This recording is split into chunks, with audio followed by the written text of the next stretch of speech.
20 లోపు ఉన్నాయి.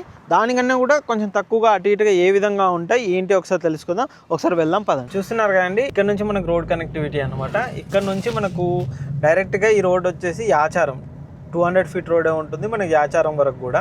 అది నాగార్జున సాగర్ హైవేకి కనెక్టివిటీగా మనకి యాచారం ఉంటుంది. దీన్నే ఫార్మాసిటీ రోడ్ అని కూడా అంటారు అనమాట.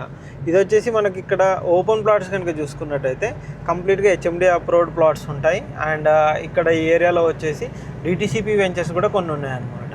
ఈ 200 ఫీట్ రోడ్ కనెక్టివిటీ తర్వాత మనకు మధ్యలో వచ్చేసి అమెజాన్ డేటా సెంటర్ కూడా వస్తుంది.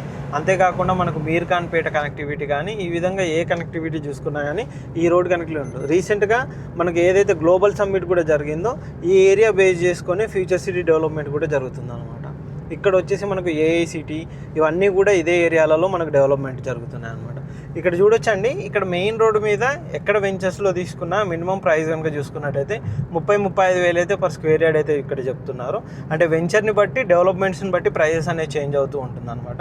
పర్టికులర్గా 30 ఉంటుంది అని మేము చెప్పలేం, కానీ 30 పైనే అయితే ఇక్కడ వెంచర్స్లలో ప్రైస్ అయితే ఉన్నాయి అనమాట. మనకి ఎకరాల్లో కొనాలి అంటే ఇంకా కోట్లలో పైనే, ఒక్కొక్క ఎకరం ఎన్ని కోట్లు ఉంటుందనే చెప్పలేము, 40 పైనే ఉంటుంది అనమాట. అది 4 కోట్లు కావచ్చు, 5 కోట్లు కావచ్చు, 10 కోట్లు కావచ్చు, ఇట్లా ఏ విధంగానైనా ఎంతనైనా ప్రైస్ అయితే మనకు ఉండొచ్చు. ఇక్కడ చూస్తున్నారు కదా, ఇక్కడ కూడా కొన్ని కొత్త ప్రాజెక్ట్స్ ఉన్నాయి. ఇక్కడ ఒక కమాన్ కూడా ఉంది, ఇక్కడ కూడా ఒక వెంచర్స్ అయితే